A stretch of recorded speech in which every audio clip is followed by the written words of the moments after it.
नारायण। मांगो भाई वरदान मांगो, कुछ मांगो।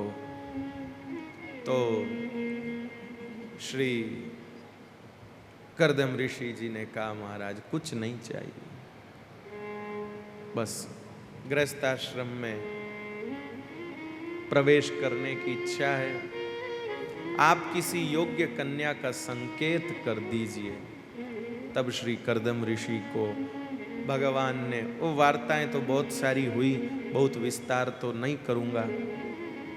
करदम ऋषि को भगवान ने देवहूति जी का संकेत किया कि आप देवहूति जी के साथ पाणी ग्रहण करिए। मनु जी महाराज आएंगे, उनको लेके आप उनके साथ पाणी ग्रहण करें। मनु जी महाराज आए और करदम ऋषि ने देवहूति जी के साथ पाणी ग्रहण किया। विवाह के समय करदम ऋषि ने शर्त रखी कि संतान होते ही मैं घर छोड़कर वन में चला जाऊंगा, लेकिन विवाह होते ही भजन में लग गए। फिर बाद में देवहूति जी के साथ भ्रमण को गए, वहीं महाराज उनके 9 कन्याओं का जन्म हुआ। करदम ऋषि जाने लगे तो देवहूति ने कहा कि भाई आप चले जाएंगे तो पीछे इन कन्याओं का पाणी ग्रहण कौन करेगा, मैं अकेली तो नहीं कर सकती। कोई पुत्र अगर होता तो कम से कम वो अपनी बहनों के विवाह के विषय में कुछ करता। तो करदम ऋषि ने कहा देवी चिंता क्यों करती हो, भगवान खुद तुम्हारे पुत्र बन करके आएंगे। आहा, जब कहा कि भगवान खुद तुम्हारे पुत्र बन करके आएंगे तो उसी समय से देवहूति जी ने अपने को संभाल लिया। अपने को संभाल लिया मतलब अपना ध्यान इधर उधर से हटा के और भाई थोड़ा संयमित कर लिया। जो बुरा नहीं मानिएगा, एक स्त्री में जो थोड़ी बहुत चंचलता रहती है, थोड़ा बहुत जो इधर उधर थोड़ा वो सब रहता, उस सब को हटा करके और उन्होंने एक बहुत सुंदर जीवन जीना शुरू किया। एक सुंदर जीवन जीना प्रारंभ किया, जिसके कारण जिस सुंदर जीवन के प्रभाव से, जिस सुंदर जीवन के प्रभाव से कृपानाथ भगवान प्रेम पूर्वक आकर विराजे। मेरे भाई बहन, मेरी बात कितनी कोई माने न माने, लेकिन मैं आप सब के चरणों में ये विनम्र प्रार्थना करता हूं, जिन माताओं को भविष्य में संतानोत्पत्ति का योग प्राप्त होने वाला है, उन सब माताओं को अपने आचरण को इतना अच्छा बनाना चाहिए कि कोई न कोई दिव्य चेतना उनके गर्भ में उतरे। बाकी महाराज लड़का लड़की सबके पैदा होते ही है, जन्मदिन मनाओ, हैप्पी बर्थडे टू यू कर दिया, वह स्कूल में डाल दो, पिताजी लेने जाए या कोई सेवक लेने जाए, घर आ गए, किताबें दिला दो, वह छुट्टियों में डांस क्लास करा दो, वो क्लास करा दो, कराटे क्लास करा दो, सब क्लासें करा दो। फिर वह चलते चलते बड़े हो गए, वह कॉलेज में जाना है, लंदन पढ़ेंगे, बम्बई पढ़ेंगे, वहाँ पढ़ेंगे, वह पढ़ा दो, नौकरी लग गई, जय सिया राम। ऐसे तो सबके ही जन रहे हैं, सबके ही हो ही रहे हैं ऐसे तो बेटा बेटी, उसमें क्या। कोई दिव्य चेतना उतरे जो समाज को दिशा दे, देश को राष्ट्र को दिशा दे, जिसका जीवन ऐसा खुशबूदार हो जो कईयों को महक देवे, कईयों को खुशबू देवे, कईयों को उत्साह देवे, कईयों को जीवन जीने का बल देवे। ऐसा कोई चेतना उतरनी चाहिए। लेकिन वो कब उतरेगी? जब थोड़ी हम लोग तैयारी करेंगे, जब थोड़ी हम लोग तैयारी करेंगे। तैयारी क्या है? अपने खान पान की शुद्धि रखे, अपने आचार विचार की शुद्धि रखे, संगति की शुद्धि रखे, दृष्टि की शुद्धि रखे, गर्भावस्था के काल को माताएं बहनें अपनी फुर्सत का समय समझती हैं, जबकि वो समय तपस्या का समय है, फुर्सत का नहीं। माताएं सोचती ये पीरियड तो अपने फुर्सत का है, अब इस पीरियड में आराम से जो करना सो करो, बाजार से नमकीन मंगाओ, खाओ, टीवी देखो, सिनेमा देखो, दिन में 3-3 4-4 फिल्म देखो, मोबाइल पर डटे रहो, और सहेलियां आदि जो उनके साथ वार्तालाप करो, उसकी बुराई सुनो, उसकी करो, उसका करो, वो करो, क्यों फुर्सत है, अब क्या करना, बस करो, टाइम करो। इस प्रकार से आप अपने समय का नाश कर रही हैं, और इन सब व्यवहार के परमाणु आपके गर्भस्थ शिशु पर असर डालते हैं। लोग कहते हैं रामायण पढ़ो, गीता पढ़ो, भागवत पढ़ो।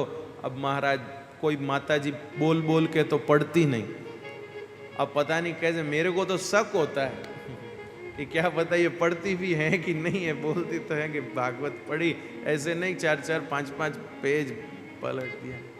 एक बार बहुत साल पहले जब मैं छोटा था, तो हमारे दादाजी की बहन संत की तरह ही रहती थी, तो वो एक हमारे वहाँ जोधपुर में आश्रम था, वहाँ रामायण का पाठ हुआ करता था। हर चतुर्दशी को पाठ बैठता था, पूर्णिमा को पाठ जो है वो पूरा हो जाता था। तो एक बार क्या हुआ कि वहाँ पाठ करने वाले कोई जो थे वो आए नहीं, थोड़ा पाठ किया और वो चले गए। बरसात आ गई तो वो घर चले गए। तो वो जो बुआ जी थी वो टैक्सी लेकर आई मुझे ले जाने के लिए, भाई तू पढ़ दे। हमने कहा ठीक है, हम पढ़ लेंगे। हम चले गए। अब हम वहाँ रामायण के वो आसन पर बैठ गए रामायण पाठ करने के लिए। अब थोड़ी देर तो बुआ जी बैठी रही, फिर बुआ जी बोली मैं नीचे जाती हूँ कुछ कामकाज करने के लिए। हमने कहा जाओ।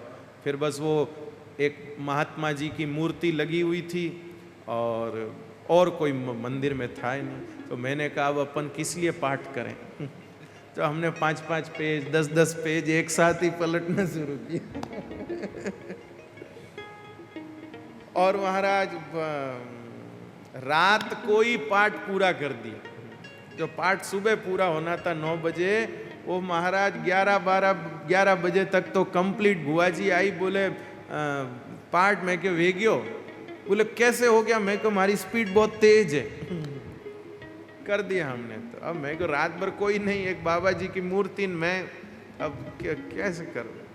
तो मेरे को कई बार लगता है कि ये माइया भागवत पढ़ो, कहीं ये खाली पाना तो नहीं पलटे। अब होने तो कोई रहा नहीं, पढ़ना तो है नहीं, तो 5-5 4-4 पेज पलट दिए। एक पेज पढ़ा, समझ में नहीं आया, छोड़ो दूसरा देखते हैं। कई लोग बुक पढ़ते हैं ना, तो बुक हाथ में लेते हैं और ऐसा नहीं कि शुरू से लेके अंत तक पढ़ते हैं, पेज पलटते हैं। बीच में कुछ पढ़ा, अच्छा लगा तो पूरा पढ़ा, नहीं तो छोड़ा, फिर कोई पेज, फिर कोई पेज, ऐसे पढ़ते। तो मेरे भाई बहन, जितनी सावधानी, जितना सब रहना चाहिए, उतना ध्यान नहीं रखने से फिर ऐसे परिणाम भी नहीं आते हैं। खैर, मेरे भाई बहन, कर्दम ऋषि के तेज से देवहूति के गर्भ से भगवान कपिल का अवतार हुआ। बोलिए कपिल भगवान की जय। भाई, भगवान कपिल पधारे और भगवान कपिल का दर्शन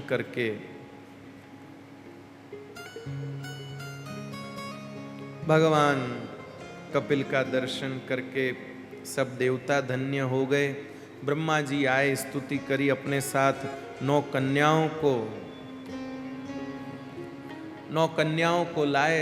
उन 9 कन्याओं का पानी, 9 ऋषियों को लाए, माफ करें, 9 ऋषियों को लाए। उन 9 ऋषियों के साथ 9 कन्याओं का पानी ग्रहण कर दिया। उसके बाद कर्दम ऋषि वन में चले गए भगवान कपिल की आज्ञा लेकर। देवहूति भगवान कपिल के पास आई और भगवान कपिल के पास आकर देवहूति जी ने कहा, बेटा, संसार के विषयों का भोग करते करते मैं तो ऊब गई हूँ। मेरे कोई कमी नहीं। ऐसा विमान तेरे पिताजी छोड़ गए हैं कि उस विमान में बैठकर जो इच्छा करो वो चीज मिल जाए, लेकिन फिर भी उन सब सुखों से मैं ऊब गई हूं। मेरे भाई बहन, सुख का स्वाद भी लंबे समय तक आनंद नहीं देता है। एक समय बाद वो चीज भी जो है ऊब पैदा कर देती। अब जबरदस्ती सुख से चिपके रहो तो अलग बात है। कृपानाथ हमेशा बढ़िया बढ़िया सिंहासन पर बैठते बैठते, बढ़िया बढ़िया गद्दों पर बैठते बैठते कभी कभी जमीन पर पसरने का मन होता है, और उस समय जमीन पर पसरना एक स्वर्ण सिंहासन से भी बढ़कर के सुखी करने वाला लगता है। मेरे भाई बहन, अब जबरदस्ती कोई स्टाइल मारने में चिपके रहो सुखों से तो आपकी इच्छा है। बाकी सहजता जो सुख देती है, वो सुख जो है, वो आनंद जो है, वो संपन्नता में नहीं, संपत्ति में नहीं। आह्लाद एक संपत्ति का उन्माद होता है और एक सहजता का आह्लाद होता है। दोनों में फर्क है भाई।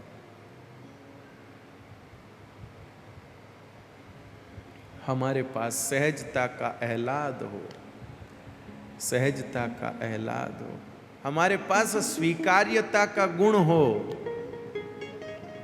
हम अपनाने वाले हों। आओ भाई आओ, हम जगह देंगे, आओ आओ भाई हमारे पास रहो, लो हम देते, खाओ। ये महात्माओं की विशेषता महाराज, उनके पास स्वीकार्यता होती। हम लोगों के पास स्वीकार्यता नहीं। माफ करिएगा, किसी महात्मा जी के आश्रम में भंडारा चल रहा है और कोई व्यक्ति आकर भोजन करने बैठ गया, तो क्या महात्मा जी कहेंगे ओए कहां से आयो?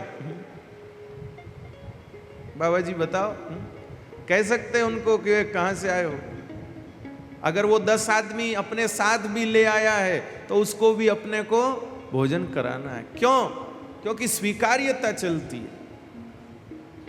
लेकिन हमारे घर में कोई फंक्शन हो और ऐसे कोई आदमी आकर के बैठ जाए तो कौन हो, किसने बुलाया तुमको, चलो उठो। कई बार तो घर के सेवक बेचारे भूख के कारण बैठ गए हो भोजन करने, तो मैंने ऐसा 1-2 जगह आंख से देखा, घर के मालिक ने उनको उठा दिया, इतनी जल्दी खाने बैठ गए, अभी तो हम तो बैठे ही हैं ना, लो लो इनको पहले खाने को पड़ी है, काम पड़ा कौन करे, उठो। ऐसे उनको झिड़क कर उठा दिया। राम राम राम। और यही आपके लाडले बेटे बैठे होते तो हाँ बेटा खाओ, खाओ बेटा। मेरे भाई बहन, ये भेद ही तो भटकाता है, ये भेद ही तो गड्ढे में ले जाके पटकता है। इसलिए संत में और गृहस्थी में क्या है, संत के पास हमेशा स्वीकार्यता है। वो किसी को नकार नहीं सकता कि भाई नहीं तुम कौन हो, वो कौन हो, नहीं। और जहां ये चले वहां संतत्व नहीं है।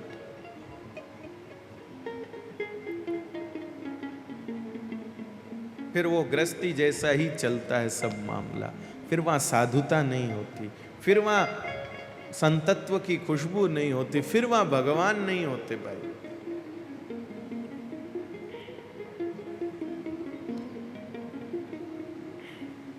कपिल भगवान मां से कहते हैं, मां भक्तों का संग करो, भक्तों के संग में कथा मिलती है, कथा सुनो, नहीं तो भाई जीवन तो जो है चला जा रहा है। जीव मां के गर्भ में जाता है, कष्ट उठाता है, जन्म लेता है, बचपन खेल में चला जाता है, जवानी काम काज स्त्री सुख में चली जाती है, बुढ़ापा बीमारियों में चला जाता है। भगवान का भजन कब करेंगे बताओ? ठाकुर जी को कब भजेंगे? ए भाई गुण गोविंद रा गाय उमरिया जावे छे जी જાવે છે ભાઈ ગુણ ગોવિંદ રાગાય ઉમરિયા જાવે છે જી જાવે છે. જાવે છે જી જાવે છે જાવે છે જી જાવે છે. જાવે છે જી જાવે છે જાવે છે જી જાવે છે. ભાઈ ગુણ ગોવિંદ રાગાય ઉમરિયા જાવે છે જી જાવે છે ભાઈ ગુણ ગોવિંદ રાગાય ઉમરિયા જાવે છે જી જાવે છે.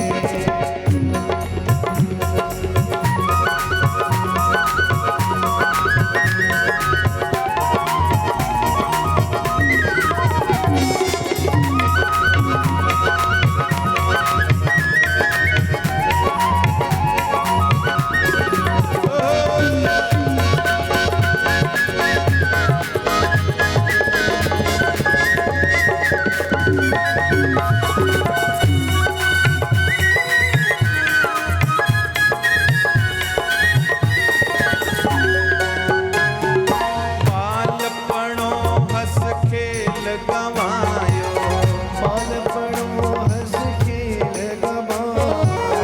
गर्भवास में कॉल किया था गर्भवास में कॉल किया था. गर्भवास में कॉल किया था. गर्भवास में कॉल किया ए था. बाहर आ हरि नाम न लिया था हरे हरि नाम ना लिया था. भूल गयो रे भगवान उमरिया जावे छे जी जावे छे भूल गयो रे भगवान उमरिया जावे છે જી જાવે છે. जावे छे जी जावे छे જાવે છે જી જાવે છે. જાવે છે જી જાવે છે. भाई गुण गोविंद रागाय उमरिया जावे छे जी जावे छे भाई गुण गोविंद रागाय ઉમરિયા જાવે છે જી જાવે છે.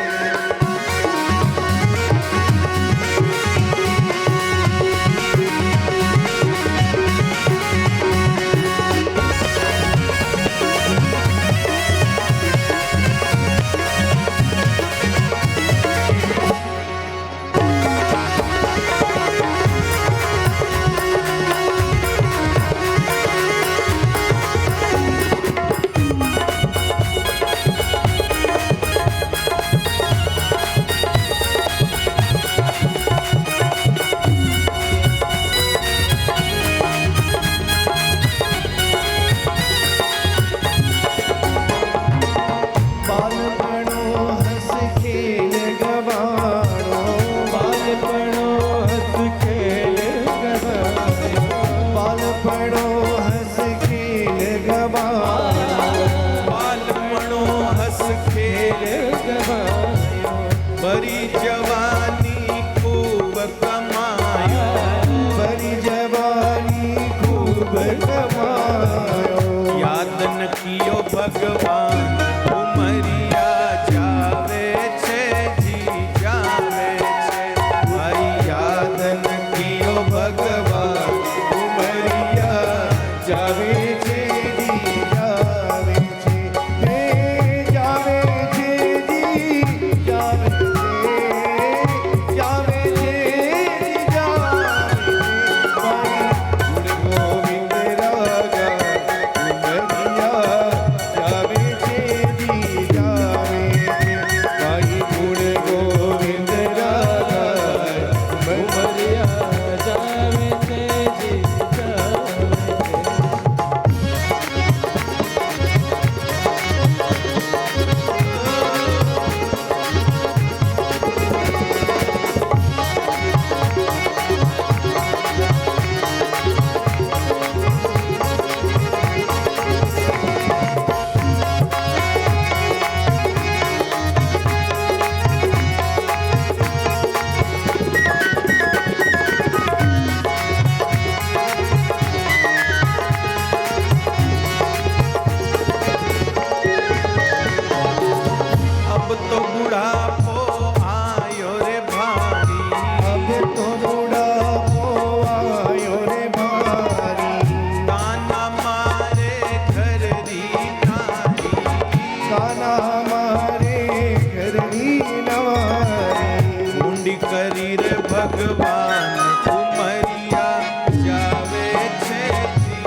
सतगुरु तो थाने मारे हेला, सतगुरु तो थाने मारेगा, सत्संग कर लो सब सू पहला, सत्संग कर लो सब सुपेरा, सुकरत कर लो काम मरिया जावे छे जी जावे छे। ए भाई गुण गोविंद रागाए, मरिया जावे छे जी जावे छे।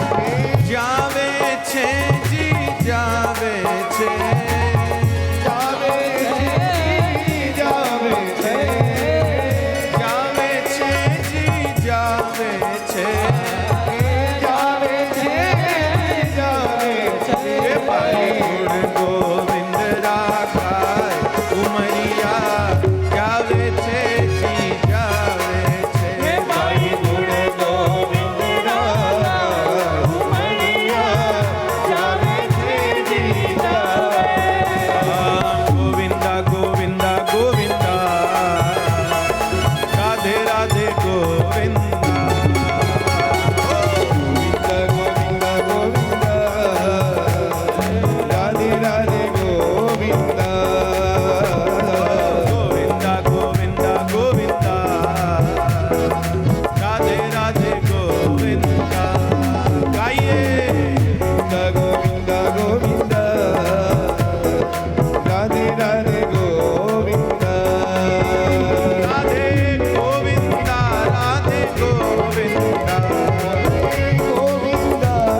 गोविंदा गोविंदा गोविंदा राधे राधे गोविंदा गोविंदा गोविंदा सब बोलिए गोविंदा राधे राधे गोविंदा हो राधे गोविंदा राधे गोविंदा राधे गोविंदा राधे गोविंदा हो राधे गोविंदा राधे गोविंदा राधे गोविंदा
गोविंदा गोविंदा गोविंदा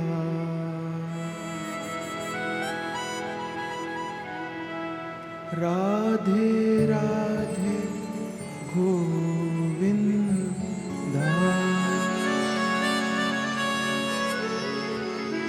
हमने कहा था ना, भगवान के नाम का स्वाद ऐसा है, जीभ पर चढ़ जाए उतरता नहीं। अभी तो ये स्वाद आप कमरे में जाएंगे तो और आएगा, रात को जब सोएंगे तो और आएगा, सुबह उठने पर और आएगा, और कल फिर आप में से कोई कहेंगे कि एक बार और कहिए राधे राधे गोविंद। भगवान का नाम ऐसा ही जे भाई। तो भगवान कपिल के मां तुम बस इन सब सुखों को स्वप्न समझकर छोड़ो और भजन में लग जाओ। मां देवहूति भगवान कपिल के द्वारा यह दिव्य ज्ञानोपदेश प्राप्त करके वहीं भजन करते हुए नदी के रूप में परिणित हो गई, और भगवान कपिल गंगा सागर पधार करके वहां पर तपस्या में लीन हुए। अब मनु जी महाराज के जो पुत्र हैं उनका चरित्र कहता हूं। मनु जी महाराज के दो पुत्र हुए, महाराज प्रियव्रत और राजा उत्तानपाद। उत्तानपाद राजा के दो रानियां थी, सुरुचि और सुनीति। चरित्र प्रसिद्ध है। राजा उत्तानपाद का आकर्षण सुरुचि में विशेष था, सुनीति की तरफ ध्यान देता ही नहीं था। कृपानाथ सुरुचि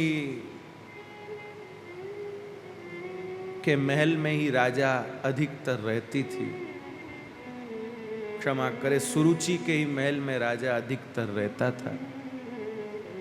राजा की रुचि अधिकतर वहीं रहती थी। एक बार सुनीति का पुत्र ध्रुव भी चला गया और अपने पिता की गोद में बैठने की इच्छा करने लगा। अब पिताजी ने डरते डरते गोद में तो बिठा लिया, लेकिन उनको मन में ऐसा लगा कि मैंने गोद में तो बिठा लिया है, लेकिन गोद में तो बिठा लिया है, लेकिन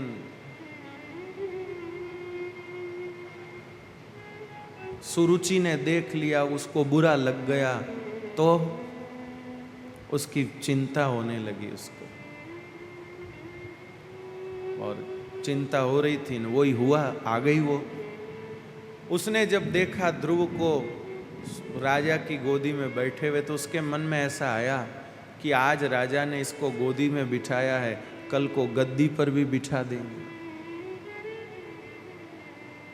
और उसको पता था कि ये ध्रुव सद्गुणों का भंडार है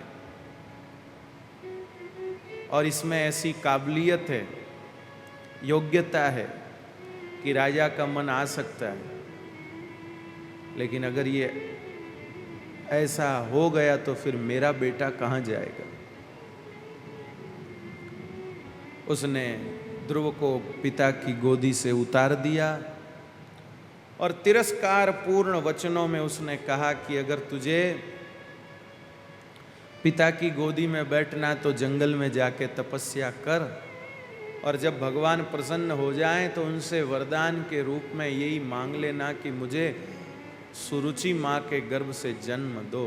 जब तू मेरे गर्भ से जन्म लेगा तब तुझे राजा की गोद में बैठने का सौभाग्य प्राप्त होगा। ध्रुव जी रोते रोते अपनी मां सुनीति के पास गए। सुनीति मां ने बड़ा सुंदर उसको उपदेश किया। उसे भड़काया नहीं, उसको ऐसा कुछ नहीं कि तू गया ही क्यों था, 2-4 चांटे और लगा दिए। उसने कहा कि देख बेटा, तू रो रहा है ना, वो बहुत ही साधारण वस्तु के लिए रो रहा है। पिता की गोद कोई बहुत दुर्लभ चीज नहीं है। पिता की गोद में बैठना कोई बहुत बड़ी उपलब्धि नहीं है। उपलब्धि अगर है तो परम पिता की गोद में बैठना है। परम पिता की गोद में बैठना उपलब्धि। अगर तेरे पिता ने तुझे घंटे भर गोदी में बिठा भी लिया तो उससे कोई तेरा कल्याण नहीं होने वाला है।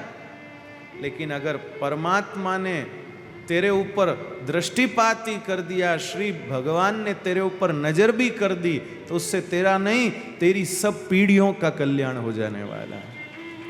इसलिए बेटा, जंगल में जाकर उन प्रभु की, परम पुरुष की, परम पिता की गोद पा, उनकी कृपा आशीर्वाद पा। बेटा, तेरे पिताजी, तेरे दादाजी, तेरे पड़दादाजी, इन सबको जो कुछ भी मिला है वो उन परम प्रभु की कृपा से मिला है। तुम उनके शरण में जाओ। माता सुनीति ने ध्रुव के आवेश को भगवद आवेश में बदल दिया और ध्रुव जी महाराज उसी समय जंगल में चल पड़े। भगवान को अपनी ओर आने वाले अपने हर भक्त की चिंता रहती है। सो भगवान ने नारद जी को भेजा कि जाओ आप उसका मार्गदर्शन करो। असल में और भी किसी ऋषि को भेज सकते थे, और भी किसी महात्मा को भेज सकते थे। श्री ध्रुव जी जिस जगह घूम रहे थे उस क्षेत्र में भी कई महात्मा रहते थे, उनको भेज ही सकते थे। नारद जी को क्यों भेजा? नारद जी को इसलिए भेजा क्योंकि नारद जी के साथ एक वरदान चलता है। क्या वरदान चलता है नारद जी के साथ? नारद जी के साथ वरदान ये चलता है कि जिसको नारद जी मिलते हैं उसको भगवान जरूर मिलते हैं। ये नारद जी को वरदान मिला हुआ है, जिसको वो मिलेंगे उसको भगवान जरूर मिलेंगे। बस इसीलिए भगवान ने सोचा और कोई महात्मा जाके मार्ग बताएगा तो उस मार्ग पर चलते चलते कब ध्रुव मुझ तक आएगा पता नहीं, लेकिन अगर नारद जी उसको मिल जाएंगे तो वो ध्रुव मुझे अति शीघ्र मिल जाएगा। इसलिए भगवान खुद अपने मन में आतुर थे ध्रुव जी से मिलने के लिए। और मेरे भाई बहन, अपने प्रेमी को कौन नहीं चाहता? जो आपसे प्रेम करते हो उनको आप न चाहें, ऐसा कैसे हो सकता है बताओ? मेरे भाई बहन, भगवान अपने प्रेमियों को निश्चित रूप से चाहते हैं। अरे भाई, जो उनके लिए घर बार छोड़कर बैठे हैं, जो उनके लिए अपना सब कुछ लुटा के बैठे हैं, उन पर गौर न करे, ये कैसे संभव है? भगवान ऐसा नहीं कर सकते। संसार के कोई व्यक्ति ऐसा कर सकते? किसी सिनेमा के अभिनेता के लिए आप अपना घर बार छोड़कर बंबई में उसके बंगले के बाहर जाकर बैठ जाओ, वो आपको कितना भाव देगा पता नहीं, लेकिन पता नहीं आपसे मुलाकात भी करेगा कि नहीं मालूम नहीं। लेकिन आप सब कुछ छोड़ छाड़ करके श्री ठाकुर जी के लिए वृंदावन में यमुना किनारे जाकर बैठ जाओ। आधी रात को आकर भगवान आपको संभालेंगे मेरे भाई बहन, आधी रात को आकर भगवान आपको संभालेंगे। अपने समर्पित जीवों का ध्यान ठाकुर जी रखते हैं, और कोई रखे न रखे। भगवान अपने प्रेमियों को कभी निराश नहीं करते। ठीक है, उनके प्रेम को पुष्ट करने के लिए थोड़ा तरसाते हैं, थोड़ा सब करते हैं, लेकिन उनकी ओर लापरवाह नहीं हो जाते, उनकी परवाह करते हैं, उनकी परवाह करते हैं, उनका ख्याल रखते हैं।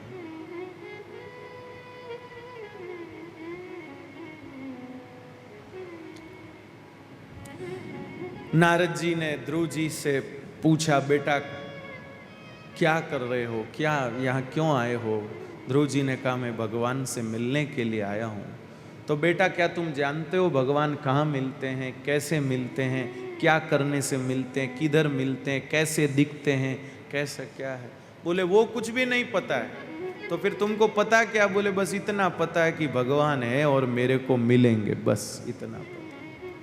मेरे भाई बहन, भगवान की प्राप्ति के लिए सबसे पहले यह निश्चित होना है, भगवान से मिलने से पहले अपने मन में यह तो तय हो कि वे हैं और हमको मिलेंगे।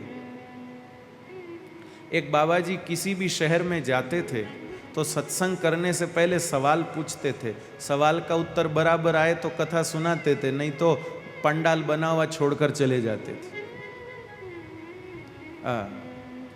बैठे रहो, लाल चुनरी ओढ़ के पीला कुर्ता पहन के बैठे रहो, कुछ नहीं, चले जाते थे। तो गांव वालों ने तैयारी करी और तैयारी करके महाराज महात्मा जी को बुलाया, बाबा जी सत्संग करो। बाबा जी ने कहा, भाई हमारी सत्संग की शर्त है, हम पहले सवाल पूछेंगे, सवाल का जवाब दोगे, उसके बाद सत्संग कराएंगे। बोले हो बाबा जी पूछो। तो पूछा कि बताओ भगवान है कि नहीं है? बोले भगवान है। बाबा जी बोले तो फिर हम जा रहे हैं। बोले कहाँ जा रहे हो? बोले जब है, आप मान चुके हैं भगवान है, तो फिर आपको क्या सुनाऊं मैं? फिर मुझे सुना कर क्या करूं? जा रहा हूं। गांव वालों ने कहा, इतना टेंट लगाया, सब किया, यूं गया। फिर अब की बार महाराज आए, बोले महाराज सत्संग कराओ। तो महाराज ने कहा, हम तो जरूर कराएंगे, पर शर्त है पहले सवाल पूछेंगे, उत्तर दो, फिर जचा तो सुनाएंगे, नहीं तो जाएंगे। बोले ठीक है। महाराज ने कहा, बताओ भगवान है कि नहीं? गांव वाले बोले है ही नहीं, है ही नहीं, है ही नहीं। तो महाराज ने कहा, जो है ही नहीं उसकी क्या कथा सुनाऊं, जा रहा हूं मैं। तो फिर चले गए। गांव वालों ने कहा, भाई ये बाबा गजब के, हमारी तैयारी हमेशा टेंट वाले को खर्चा किया हुआ बेकार जाता है, ये रुकते ही नहीं। फिर एक बार आए तो गांव वालों ने कहा, इस बार तो बाबा जी से सत्संग कराना ही है। फिर बाबा जी को कहा, महाराज सत्संग करो। बाबा जी का हम सवाल पूछेंगे, उत्तर दो, जो सही लगा तो करेंगे, नहीं तो जाएंगे। तो ठीक है। बाबा जी ने कहा, बताओ भगवान है कि नहीं? तो आधे बोले है, आधे बोले नहीं है। तो बाबा जी ने कहा, फिर मेरी जरूरत क्या है? जो नहीं बोल रहे हैं और जो हैं बोल रहे हैं, जो हैं वाले वो नहीं वालों को समझा दो, घर का घर में कर लो, मेरी कहाँ जरूरत है, मैं जा रहा हूँ। फिर बाबा जी कहने का मतलब ये है मेरे भाई बहन कि सबसे मुख्य विषय ये है कि हमारे मन में यह तो निश्चित हो कि प्रभु है, भगवान है और मुझे मिलेंगे। यह विश्वास भी अपने आप में बहुत बड़ी भक्ति है मेरे भाई बहन।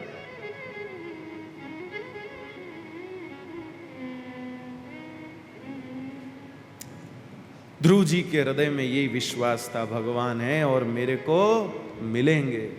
बस नारद जी खुश हो गए। ओम नमो भगवते वासुदेवाय मंत्र देकर यमुना के किनारे भजन करने को भेज दिया। 6 महीने के कठोर भजन के बाद, कठोर तप के बाद श्री ध्रुव जी महाराज को भगवान का साक्षात्कार हुआ। भगवान शंख चक्र गदा पद्म धारण करके प्रकट हुए। एक छोटे बालक को अपनी प्रिय वस्तु मिल जाने पर वो किस प्रकार उसके लिए आतुर होता है, ऐसे ध्रुव जी भी आतुर हो गए भगवान के लिए। मन करने लगा दौड़ के भगवान के गले से लिपट जाऊं, उनका हाथ पकड़ लूं, उनके गर्दन से लटक जाऊं, उनके चरणों में गिर जाऊं, उनको चूम लूं। ऐसे ऐसे सब भाव ध्रुव जी के मन में आने लगे।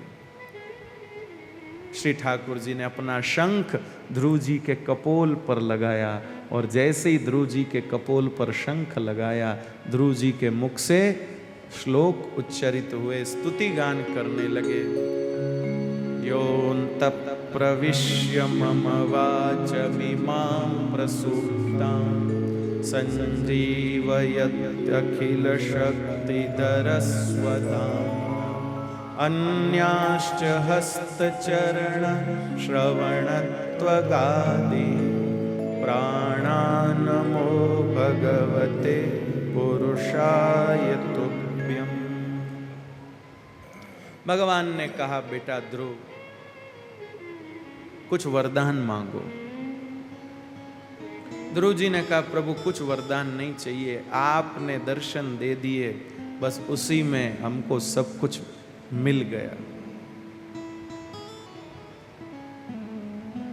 बस उसमें सभी कुछ मिल गया। भगवान ने कहा, मेरा मन नहीं मानता है, मैं तुझे कुछ देना चाहता हूं, कुछ तो लो, कुछ तो ले बेटा। ध्रुव जी कहते, महाराज अगर आप ऐसे ही दया करके कुछ देना चाहते हैं तो फिर ऐसी कृपा करिए, क्या भक्तिं मुहुः प्रवहतां त्वयि मे प्रसंगो भूयादनन्तमहता ममलाशयाना येनाञ्जसोल्बं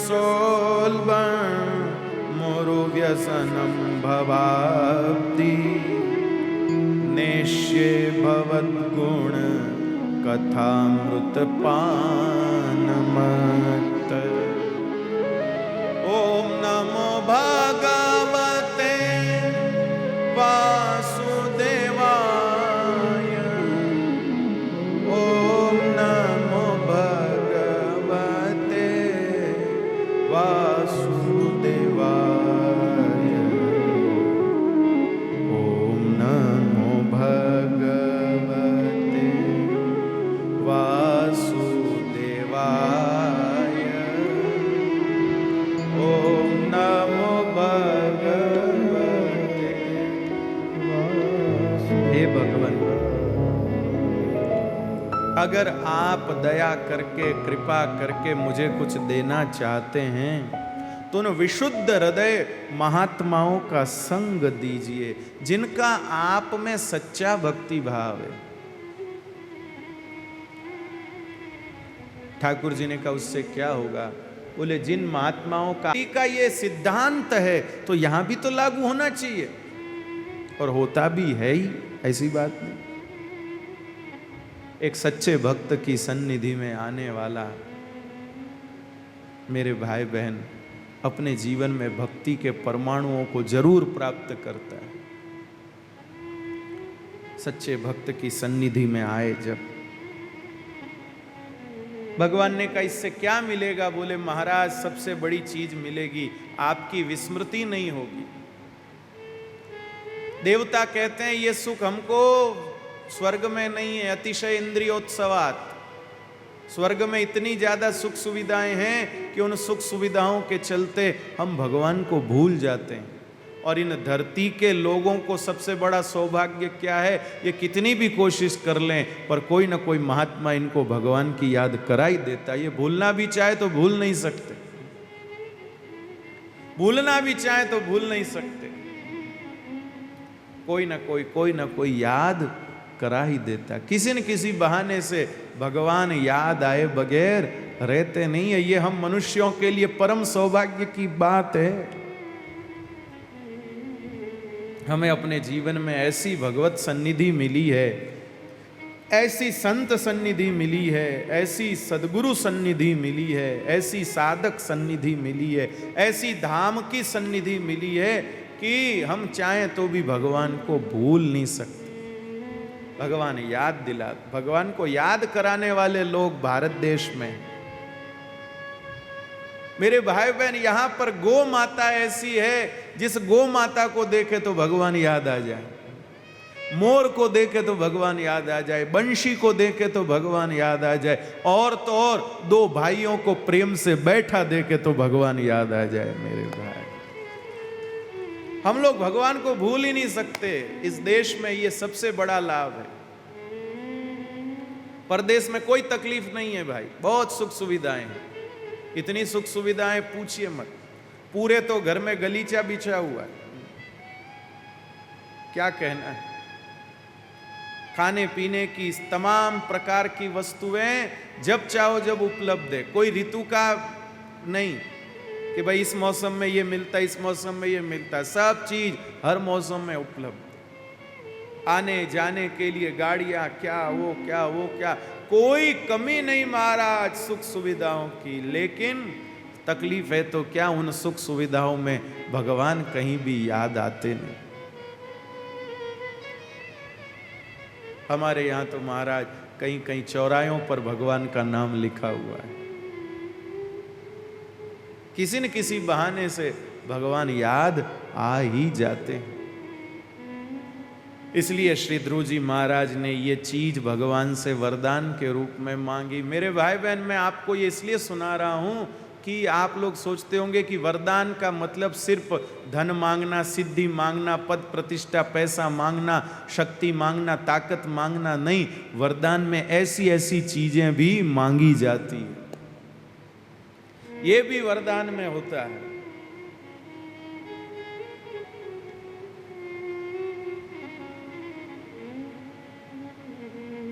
ये भी मांगा जाता है। महाराज ठाकुर जी राजी हुए, ध्रुव जी को 36,000 वर्ष तक राज्य करने का आदेश दिया। और फिर ध्रुव जी के लिए एक नया लोक बना दिया, उसमें तुम जाके रहना ध्रुव। बाद में ध्रुव जी घर आए, पिताजी ने स्वागत किया, हाथी पर बैठा कर घर में ले गए। जब तो कोई पूछने भी नहीं आया कहाँ जा रहे हो। जगत है उपलब्धियों का आदर करता है मेरे भाई बहन। आपके पास कोई उपलब्धि है तो आपका खूब सत्कार होगा, उपलब्धि नहीं तो कौन पूछेगा। इसलिए हर व्यक्ति किसी न किसी उपलब्धि के लिए कोशिश करता है। बड़े चुनाव नहीं तो छोटे चुनाव ही लड़ता है। भाई कुछ न कुछ जिंदगी में उपलब्धि रहे तो लोग पूछेंगे, कुछ नहीं तो अपने गली का ही, समिति का ही अध्यक्ष बन जाए, उसी का ही सेक्रेटरी, कुछ तो बन जाए भाई, कुछ बन जाए तो लोग पूछेंगे, नहीं तो ऐसे तो क्या पूछे। उपलब्धियों के लिए कितने कितने पापड़ बेलते हैं भाई। उपलब्धि मिलती है वो भी एक सीमित समय के लिए, उसका कुछ परिणाम कुछ नहीं। लेकिन कुछ समय पहले एक स्थान पर किसी ऐसे ही किसी वर्ग के चुनाव थे। इतना उसके लिए सब मेहनत कर रहे, इतना मेहनत कर रहे, मानो प्राइम मिनिस्टर बनेंगे जो जीतेंगे। हमने पूछा भाई इससे क्या होगा, बोले होगा कुछ नहीं, राजी होंगे और कुछ नहीं। वो आना जाना कुछ नहीं, बस राजी हो जाओ, हाँ भाई मैं जीत गया, वाह, मिलनों की को नहीं। मेरे भाई बहन, क्यों? क्योंकि समाज उपलब्धि को गिनता है, उपलब्धि कोई पूछता है। और उपलब्धि भी कौन सी? आपने कोई आध्यात्मिक साधना करके उपलब्धि पाई हो वो नहीं, जगत की दृष्टि में जो जगत का एक अलग ही सिलेबस है उपलब्धियों का, उनका एक अलग ही दायरा है उपलब्धियों का। जिसने व्यापार में इतना टर्नओवर किया वो उपलब्धि है, जिसने पद में ये पद पाया वो उपलब्धि है, जिसके संपर्क उन लोगों से वो उपलब्धि है, जिसके पास में ये चीज है वो उपलब्धि है। साधारण फोन कोई रखता नहीं, सब महंगा वाला फोन लेते हैं। एक भाई साहब बोल रहे थे, महाराज मेरे को तो खाली उठाना आता है, रखना आता है, डायल करना, तो उसके अलावा कुछ नहीं आता है। तो फिर मैंने कहा इतना बड़ा फोन क्यों लिया, गंगा जी में फेंक दो। महाराज छोरा के नहीं, राखना पड़ेगा, रखना पड़ता है। किस लिए रखना पड़ता है? जब आपको उसका उपयोग ही नहीं आता तो रखना किस लिए? सिर्फ उपलब्धि लगे कि ओ इनके पास भी ये वाला फोन, उपयोग करना नहीं आ रहा है। कई बार कथाओं में लोगों के फोन, अब वो घंटी बजने लगती, अब वो उसको आगे से दबाए, पीछे से दबाए, ठाई को नहीं बंद कटू है। जानते ही नहीं उसका उपयोग, तो जानते नहीं, ले लेन बीर वे गया मोटा मोटा, अब वो अटू दबे उठू दावे कटू बंद नहीं वे, अब चीज करते रहे, ऊपर नीचे करते रहे, फिर कोई बगल वाला कोई समझदार आदमी लेके फिर वो उसको बंद करता है। जब जानते नहीं उपयोग तो क्यों लिए घूम रहे हैं? बस एक उपलब्धि दिखनी चाहिए। बहुत से काम हम इसीलिए करते हैं कि उपलब्धि दिखे, उपलब्धि दिखे। लेकिन मेरे भाई बहन, दुनिया के लिस्ट की जितनी भी उपलब्धियां हैं वो मात्र थोड़े समय की होती है, लंबी नहीं होती है। इसलिए उनके चक्कर में अपना समय खराब मत करिए। भगवान का भजन करके, साधना करके ऐसी उपलब्धि पाइए कि यहां भी आप महत्वपूर्ण हो और ऊपर भी आप महत्वपूर्ण हो मेरे भाई।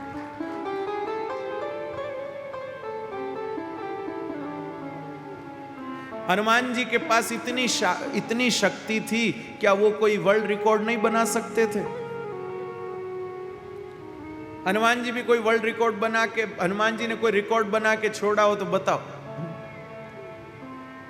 उनके ताकत इतनी थी, चाहते वो रिकॉर्ड बना, अजी समुद्र पर जो पुल बनाना था वो अकेले हनुमान जी बना देते, लेकिन सब वानरों को लगा भाई सब करो सब करो। क्यों? हनुमान जी अपनी शक्ति का इस प्रकार से प्रदर्शन करके उपलब्धि नहीं पाना चाहते थे। उनको तो राम जी के प्रेम की उपलब्धि चाहिए। जब हमारी मां जानकी ने उनको कहा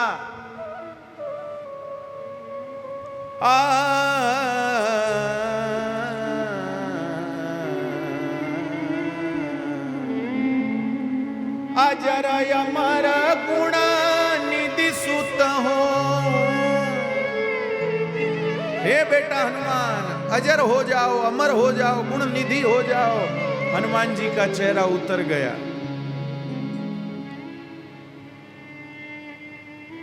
मां जानकी ने कहा कि क्या बात है, तुझे खुशी नहीं हुई? बोले मां अजर होना, अमर होना, गुण निधि होना, ये तो जिसने रघुनाथ जी की शरणागति ली उसको मिलने ही वाला है।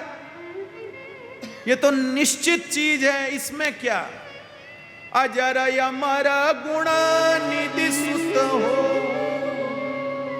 तब मां जानकी ने कहा करहूं सदा रघुनायक छो। श्री रघुनाथ जी तुझे हमेशा लाड करें, श्री राम जी सदा तुझे प्यार करें, तुझे स्नेह करें, तुझे दुलार करें। तब हनुमान जी नाचने लगे। आहा हा हा, मौज हो गई, मौज हो गई, मौज हो गई। मेरे भाई बहन, हनुमान जी की नजर में राम जी का प्रेम मिलना उपलब्धि है। इसलिए हम लोगों को भी सोचना है कि हम अपने जीवन में किस चीज को उपलब्धि मानकर उसके पीछे घोड़े घस रहे हैं। क्या चीज को उपलब्धि मानकर उसके पीछे अपना समय खर्च कर रहे हैं? सोचिए। वो उपलब्धि क्या जीवन में क्या मायने रखती है भाई? 2, 5, 10 लोग, 100, 1000, लाख लोग जानने लग जाएंगे भाई हाँ है। लेकिन महाराज जब आप उस उपलब्धि से हटेंगे तो फिर भूलने में भी उतनी संख्या रहेगी। हो जो आज इतने जान रहे ना, उतने भूलने वाले भी रहेंगे। लेकिन भजन करिए भाई, अजर अमर होंगे, कोई नहीं भूलेगा। मीराबाई एक भी हवेली बना के गई हो तो बताओ। लेकिन आज बरसों हो गए, एक बेटा नहीं, एक हवेली नहीं, अपने नाम का एक पत्थर कहीं नहीं रखा मीराबाई ने। लेकिन आज भी उनके नाम को याद करके हम मगन होते हैं, उनके गुण गाते हैं भाई।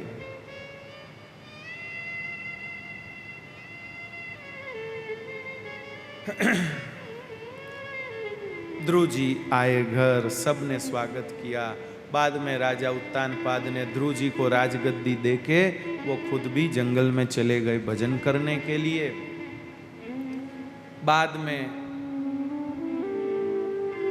कृपानाथ ध्रुव जी भी अपना राजपाट छोड़कर भजन में लग गए और भगवान के धाम को गए। भगवान से क्षमा करे, ध्रुव जी से पहले ध्रुव जी की दोनों माताएं भगवत धाम गईं, फिर ध्रुव जी गए।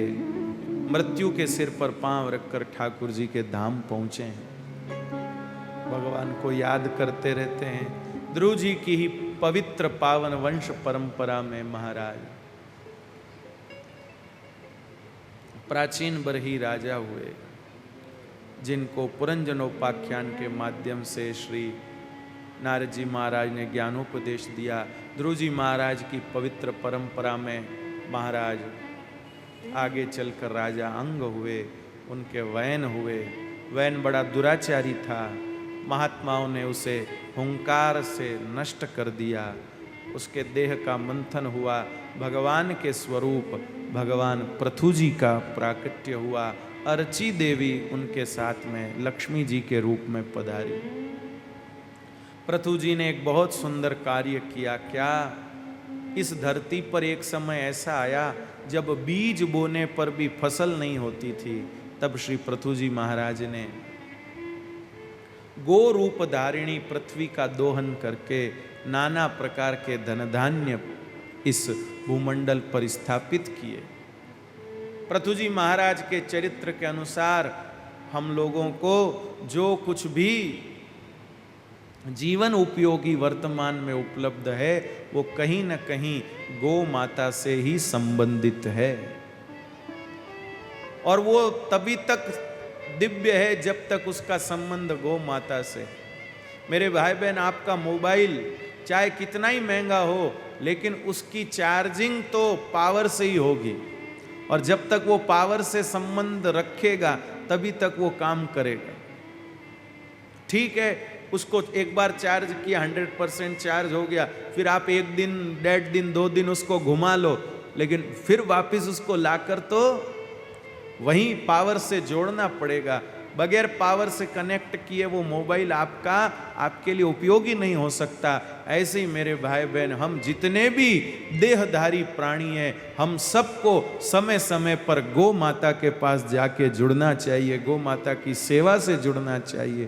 तभी हम लोगों के पास भी कार्य करने की विशेष क्षमता रहेगी। नहीं तो धीरे धीरे हम सब शिथिल हो जाने वाले, और देख लीजिए शिथिल हो ही रहे हैं। जिस उम्र में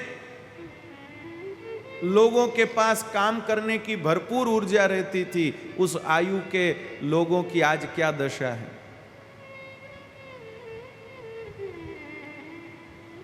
मेरे भाई बहन, जिस उम्र में लोग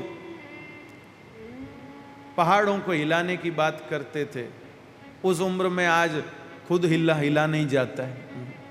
खुद नहीं हिला जा रहा है, पहाड़ क्या हिलाएंगे, खुद ही नहीं हिल पाते। जिस आयु में महाराज रात रात भर पांव पर खड़े रह करके सीमाओं की रक्षा की जाती थी, आज उस आयु के लोग पांव पर खड़ा रहना छोड़ो,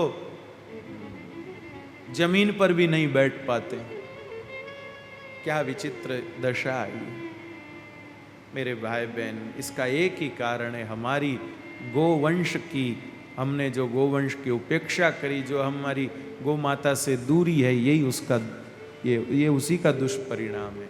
आज भी हम एकदम स्वस्थ सबल हो सकते हैं अगर हम लोग गो माता से जुड़ जाएं तो। हमारे आहार में यदि गव्य पदार्थ होंगे, हम खूब सबल स्वस्थ होंगे। हमारे जीवन में गो माता की सेवा होगी, हम खूब स्वस्थ प्रसन्न आह्लादित होंगे। मेरे भाई बहन, हमारा देश गायों का देश है। मेरे भाई बहन, गायों की उपेक्षा करके हमारा देश कभी भी प्रगति नहीं कर सकता। हमारा देश जब भी आगे बढ़ेगा तो गो आधारित विकास होने से ही देश आगे बढ़ेगा। नहीं तो मेरे भाई बहन, सड़कें बहुत चौड़ी बन जाएं, जगह जगह लाइट लग जाए, भले ही सब काम ऑनलाइन होने लग जाएं, लेकिन गाय अगर हमारे देश में स्वस्थ सुरक्षित नहीं रहेगी, गोपालन अगर हमारे देश में नहीं रहेगा, तो हम लोग कैसे रहेंगे, कैसे बचेंगे, कहा नहीं जा सकता। देश को फैक्ट्रियों पर आधारित विकास की जरूरत नहीं है, देश को टेक्निकल आधार पर विकास की जरूरत नहीं है, देश को गो आधारित विकास की जरूरत है। मेरे भाई, आज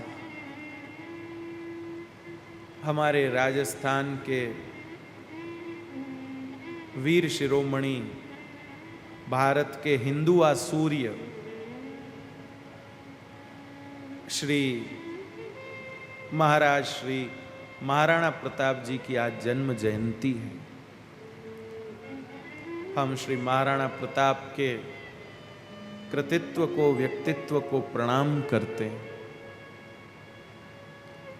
मेवाड़ की धरा पर जन्म लेने वाले श्री महाराणा प्रताप गायों के लिए, ब्राह्मणों के लिए, संतों के लिए, देश की बहु बेटियों के लिए, जिन्होंने जंगल में रहकर युद्ध लड़ा, घास की रोटियां खा करके भी देश को गुलामी से बचाया, ऐसे महाराणा प्रताप की आज जयंती है। हम उन वीर शिरोमणि मेवाड़ भूषण श्री महाराणा प्रताप को प्रणाम करते हैं।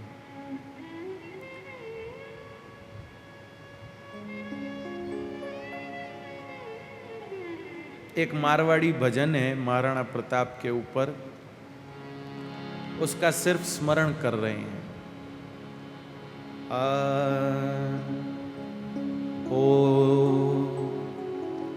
अरे लीले घोड़े रा असवार मारा, मेवाड़ी सरदार राणा, सुनता ही जाजो जी।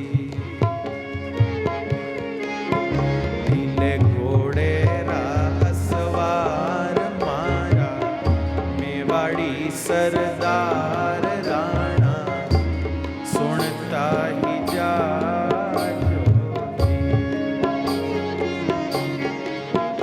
अरे राणा थारी दकाल सुनने अकबर दूजो जा, राणा थारी दकाल सुनने अकबर दूजो जा। अरे हल्दी काटी रंगी खून सू नालो बेतो जा, अरे हल्दी काटी रंगी खून सू नालो बेतो जा।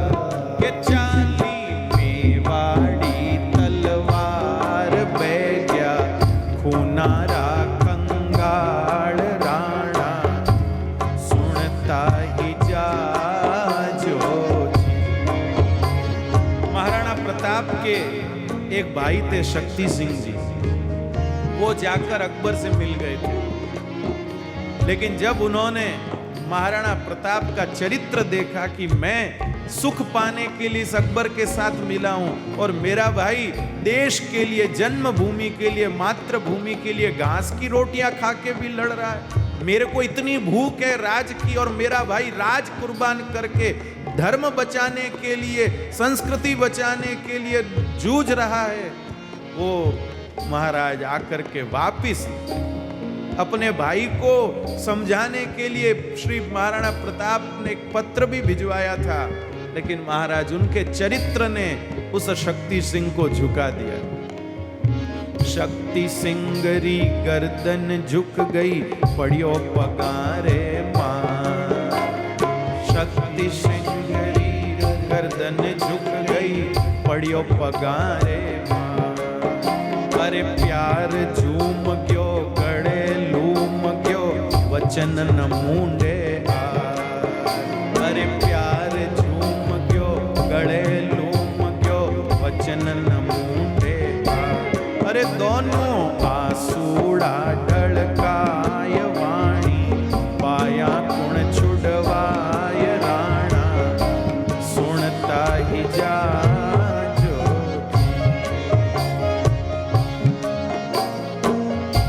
महाराज क्या कहना है। अरे जालो गयो है सुरगा रे माही, पातल लोह लवाय। ये महाराणा प्रताप के वीर सेनापति थे महाराज।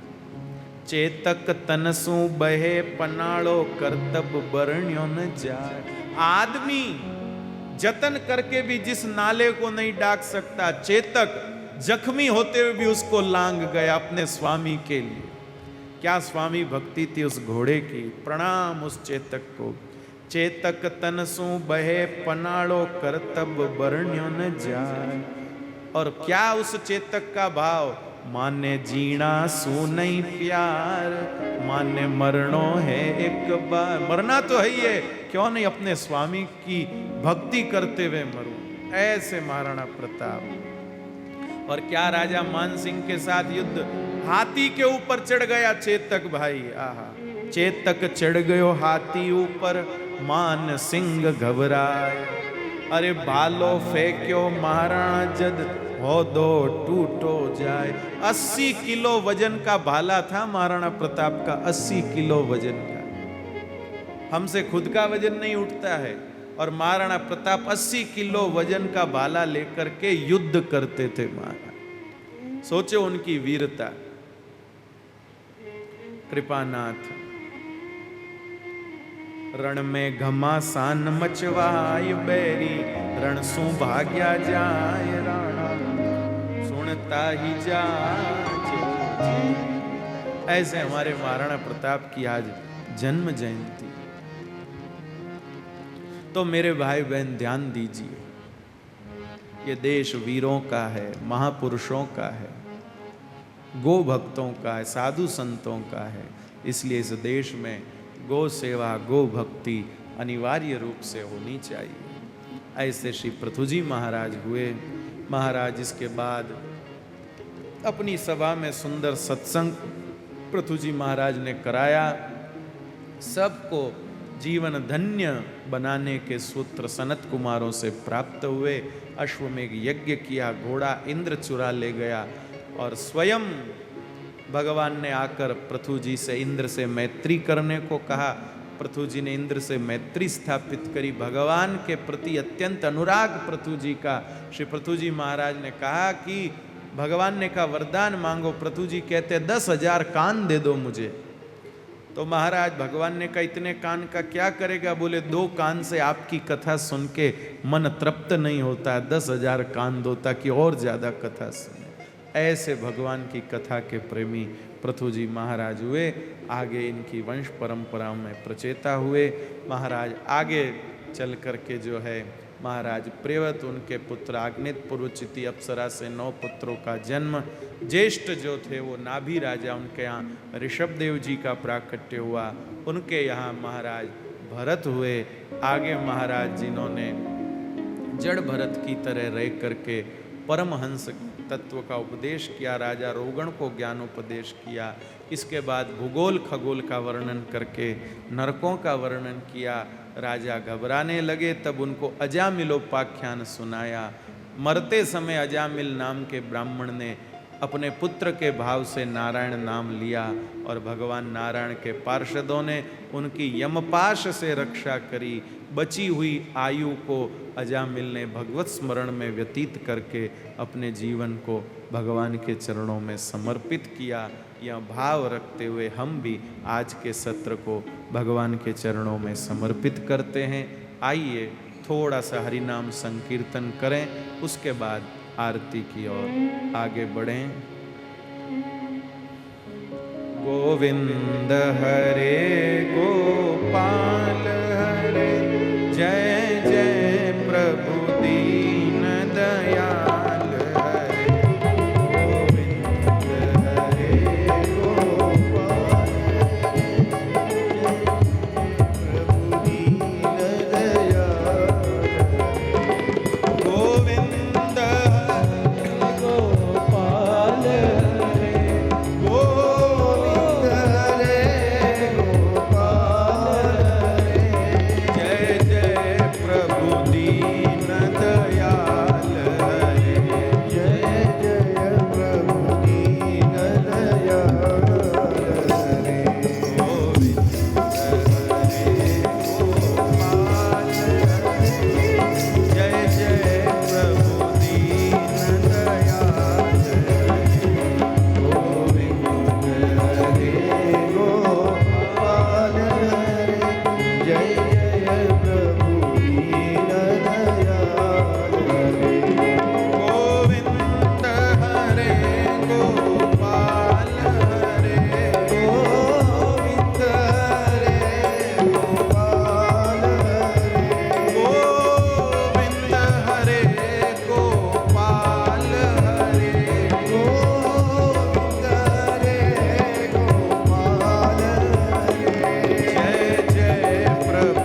पार्वती पतये हर हर महादेव। जय जय श्री राधे, जय जय श्री राधे, जय जय श्री गोपाल कृष्ण भगवान की जय। कल कथा का चतुर्थ दिवस है। कल कथा में श्री ठाकुर जी का प्राकट्योत्सव होगा। कल चौथा दिन है ना, तो कल भगवान का जन्मोत्सव होगा। आप सभी लोग उसका आनंद लेने पधारें। नारायण नारायण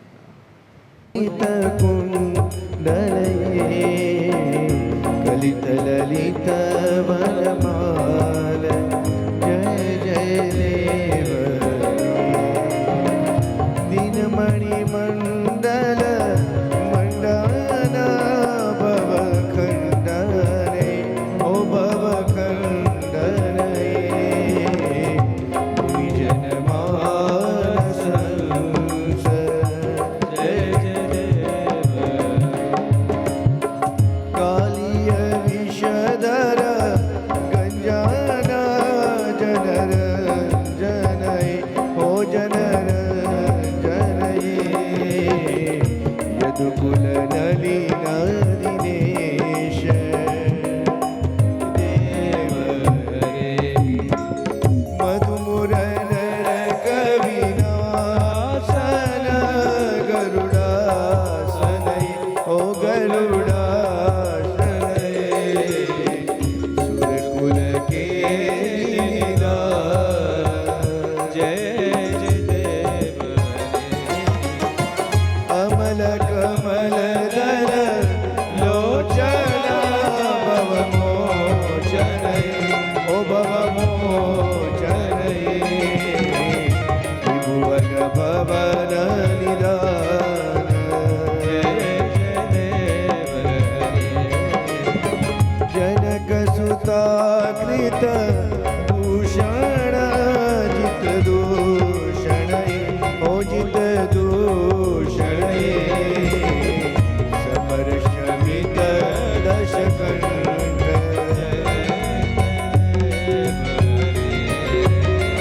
अभिनव जलधर सुंदर धृतमंदरय ओ धृतमंदरय श्रीमुख चंद्र चकोर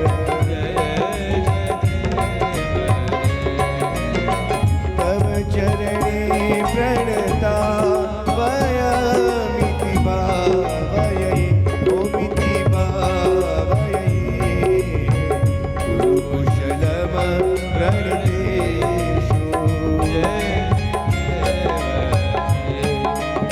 श्री जय देव कवेरीरं कुरुते चमुदं कुरुते चमुदं मंगलमोज्ज्वल गीत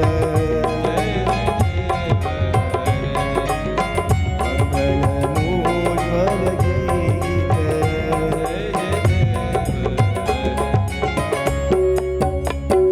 जय गो माता जय गोपाल माधव जन दीन दयाल प्रिय गो माता प्रिय गोपाल भगवत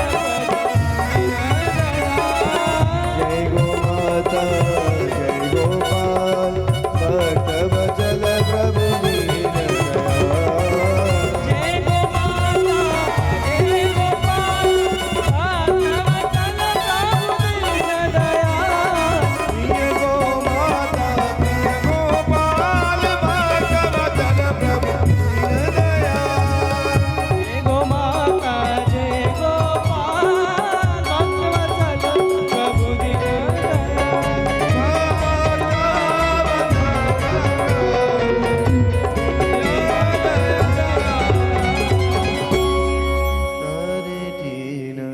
गोवर्धन झुकी नित प्रति मदन गोपाल लाल के चरण कमल चितने तन पुलकित सरस में लोटत गोविंद पुन में नहीं रसिक प्रीतमेद जिति के बाद शीघ्र दारी जिसु कहीं तरण गोवर्धन झुकी नहीं भरोसो तड़न चरण के रोषि वल्लभ नग चंद्र डावन सबे गवाई अंधेरो साधन और नहीं कल जसन होई मेरो सूर कहा के विद्या दुर्बिना मोल को जे भरोसो तड़न चरण के रो राधे कृष्ण राधे कृष्ण कृष्ण कृष्ण राधे राधे राधे राधे राधे राधे